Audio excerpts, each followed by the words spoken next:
So I'm Terry Luperger, and I'm here with Bob Dunham. Hi. Hi, Bob. Hi. And we're here to talk about the relationship between the ICF competencies and how they relate to CEO coaching and generative coaching. That is a phrase that you've coined, and I think I'd like to start with, what do you mean by generative coaching? Okay, generative coach. We have so many kinds of coaching out there. We've got life coaching and executive coaching and team coaching and ontological coaching. And there's two aspects that I haven't quite seen put together in a particular way that we do. This is why I came up with a new name. And so generative coaching has two basic elements, and that I think are crucially important for life in the social sphere, meaning relationship, but also leadership, management, organizations. The first is the term generative means we want to look for interpretations that are what we call generative, which means it's something we can see and do that produces the outcome we desire. Mm-hmm. The reason that's important is our mainstream culture in the area of human interaction is blind. Almost all of our terminology is what we call descriptive. So we can describe a team, but we don't know what makes a team a team. We can describe leadership. I can say that's a good leader or a bad leader, but I don't know what makes leadership happen. I can't see it and do it. So generative is taking these questions. What is a team? What is action? What is leadership, management, a plan? And articulates it in a way we can generate the outcome in a way that's effective. And this is important for coaching because the anatomy or the structure of these aspects have a certain non-discretionary element. So, for example, if you're going to lead with intention, you can't lead without being in conversation, right? If you're going to have teamwork, you got to coordinate action in conversation. So those aren't discretionary. So as we go into that anatomy, we see that there's things we have to learn about how human beings coordinate action, how they create a shared future, how they create shared care and motivation. And there's a structure to that that can't be violated. And but at the same time, there's an infinite variety of style. The fact that you have a body doesn't restrict you from deciding where you're going to take it, mm-hmm. or what you're going to do with it. But so what we find in the organizational leadership social domain is our culture is blind to the anatomy, and so we get resigned because we're not doing the right thing. We're not moving our feet the right way. So that's the generative part. And that means that we have to, in our coaching, teach people some perspectives that are structural, right? You don't teach chemistry by saying, what would you like chemistry to be today? No, you learn chemistry, and then you say, well, what do you want to do with chemistry? And that's where you come back to the coaching of the person and their cares and concerns. Can I just interject something here? A couple of things. So the ICF Core Competencies, it makes me think of two of them. So one of them is creating awareness. Yes. And it seems to me that the more distinctions, language, worldviews, perspectives that we have, the more able we are to share that with the clients in order to help them generate these perspectives. Right. If I don't know the anatomy of a conversation, if I don't know what a promise is, then I certainly can't share that with my client to help them see something new about that. So for me, that's one of the places where the body of work, the CEO body of work really augments. And then the other one is active listening, because as coaches, we're supposed to be listening for well beyond the words of the client, right? We're listening to bodies, we're listening to emotions, to tone, to energy shifts, and so what am I listening for in the client? And then that extends to the systems that they're also playing in, which is, I know, something that CEO pays a lot of attention to. Exactly. So we're making a fairly strong claim. One is that this anatomy, it's like the physical anatomy. There are aspects of your anatomy you don't get to vote. What you want to do is become aware. How do you take care of yourself physically so you can then do what you want to do with your anatomy? Same thing with conversation. So when we go to the generative coaching, the second step, it goes back to what you were just mentioning, the body. And this deals with a huge shift in our cultural context, where learning is thought of as understanding. In fact, I've been reading Plato and Aristotle again recently and rediscovering. For fun, I'm sure, because that's what you do. Absolutely. It's been amazing to see how the way I think, the voices that I discuss life with myself are in a vocabulary that were invented 2,500 years ago. And this awareness of how we see, what we call being an observer, and getting reconnected to the body is a shift of very fundamental distinctions in which we see our world. And so we're opening a new context. Mm-hmm. Now, when we do that, learning goes from understanding, and my comment about Plato and Aristotle, they thought if you could reveal and understand the truth, you would make the right choices for a good life. The problem is, when you reveal what you consider a truth or a fundamental distinction, that doesn't mean your body can do what you choose. And that's the second major issue and challenge and opportunity in generative coaching. When you show someone what it takes, what the moves are to be a leader, doesn't mean they can do it. And what is provoked with that is discomfort, fear, contraction, the feeling that I'm not going to be competent and I don't want to make a fool of myself. There's so many barriers that show up. So I find when I work with senior people, they're very bright people. Conceptually, they get this stuff really quickly. Yeah. They understand it. Somatically, can they do it with skill? No. That's what takes practice. Exactly. So really, we want to bring that generative observer, the way to see the structures that are non-discretionary in my terminology, see that you have room for your style. You know, the fact that you make a request with a condition of satisfaction doesn't restrict whatsoever what request you make. You have to make requests. But you can make any request you want. Right. You can make any offer you want. And different levels of effectiveness in doing that. Exactly. And so when we come to that second step of embodiment, what I have found is that I've been in this generative ontological discipline for over 33 years. I feel like I'm learning more and faster than at any time in that prior 33 years.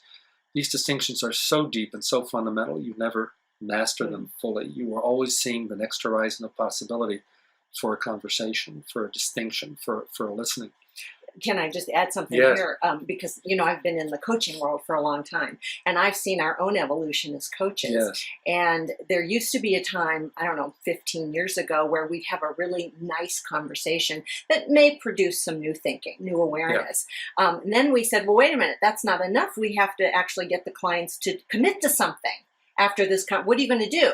Right, with this. Yes. Now what I see, which is CEO, I think is ahead of the game here, is this notion of practicing. So I think coaches in general have gotten really good at encouraging the clients to step into action. Beautiful. But what's missing is, what do I need to practice on a recurring basis in a way that's fundamentally going to take my new learning and have me embody it so I create something different in the world. So I think CEO's ahead of the game there, where we're actually focusing on practicing. Yes. It's not a predominant conversation yet in the coaching field. Okay, good.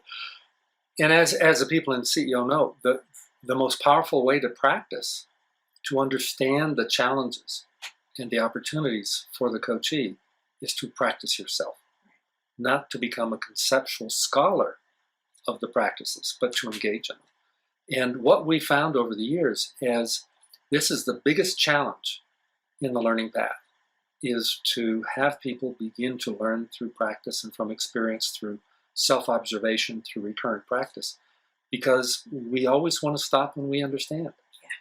Yeah. And when you really see that the skills we're talking about are physical arts, you're not going to play a better game of tennis because you understand it. Right.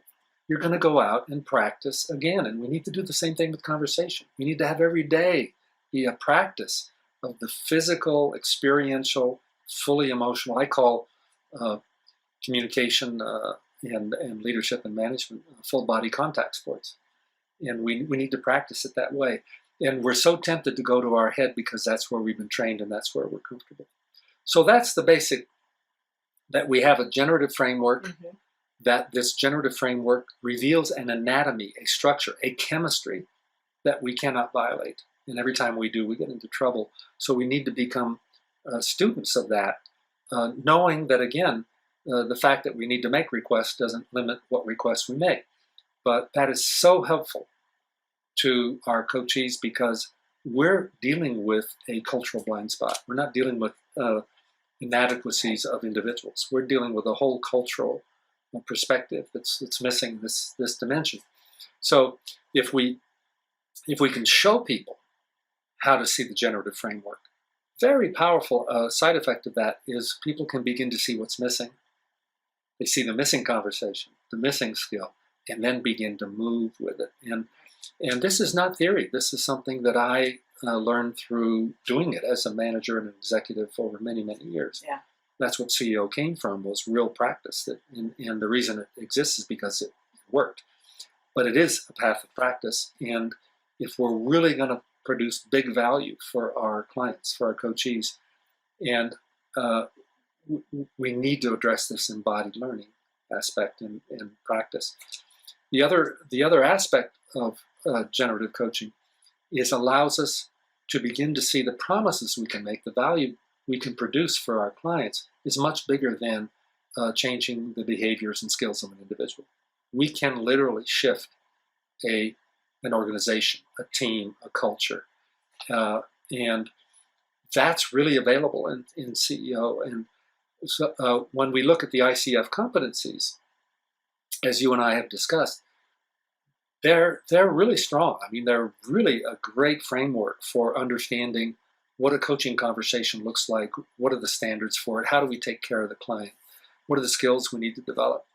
But as I've shared with you, when I go through them, I see that the background assumption of the ICF competencies is this is a one-on-one conversation with someone taking care of their concerns, which is crucial and unavoidable. Right.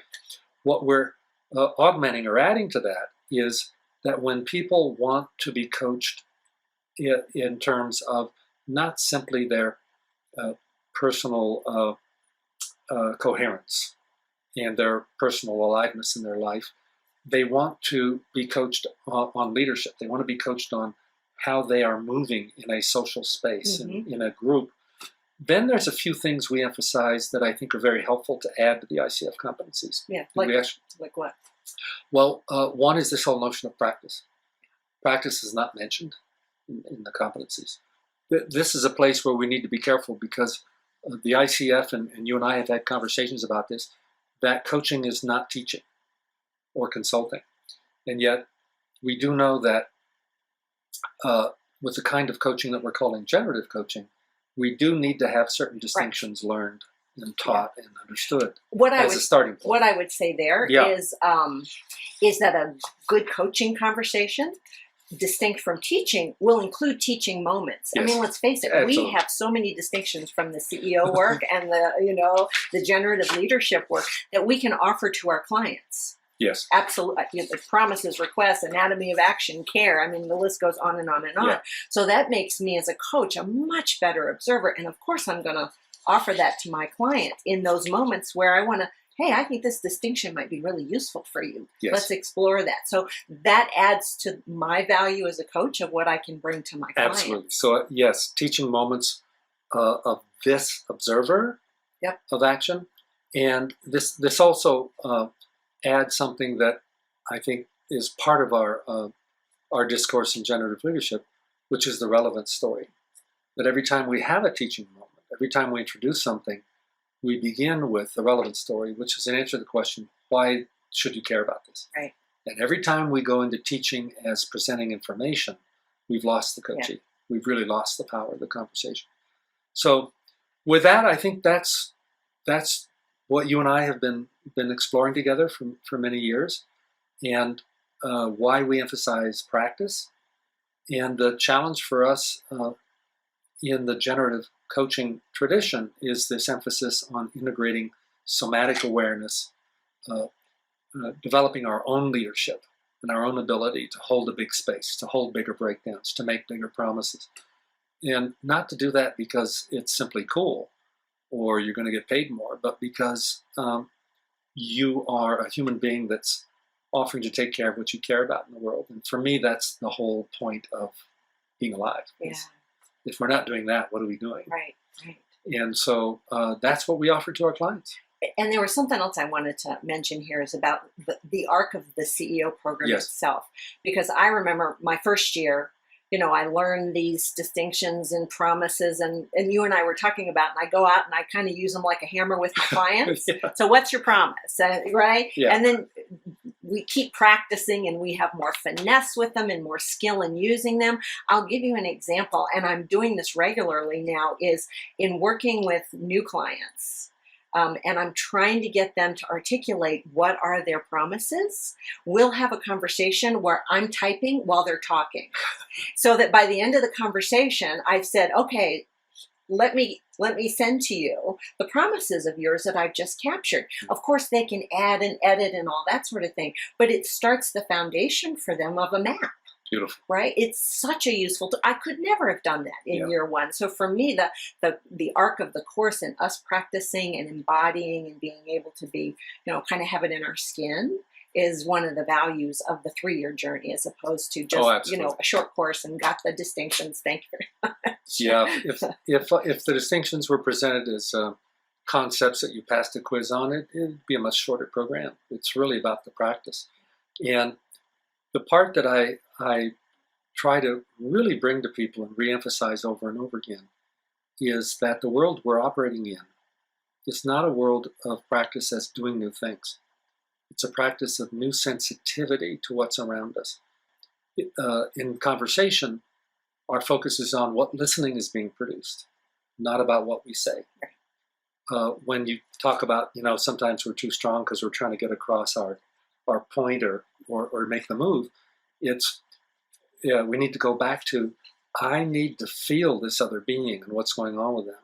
And I'm holding the space of a shared future, and I'm helping them and engaging with them, but I'm not simply trying to do the right technique. And this is very important for our coachees. This is the space that is missing in our mainstream common sense about leadership, which is so much about hammering people rather than bringing forth their commitment and their best. And there's something very different that shows up when we're allowing people to emerge with their full humanity of care and commitment. And what it means is we're not in the conversation to get them to do anything. We're always in the conversation to say, what's the authentic, trustable commitment that we can create together? And that may even result in, we really can't share the future. Right, exactly. But that's fine. It's not about pushing people around. And when we see that, extraordinary things happen. Extraordinary things happen out of people's ability to spread their wings and bring their gifts. And that is very different than learning concepts or understanding or practices as things to do. This is a performance art of dancing where we are dancing with a coachee who doesn't know the dance steps yet.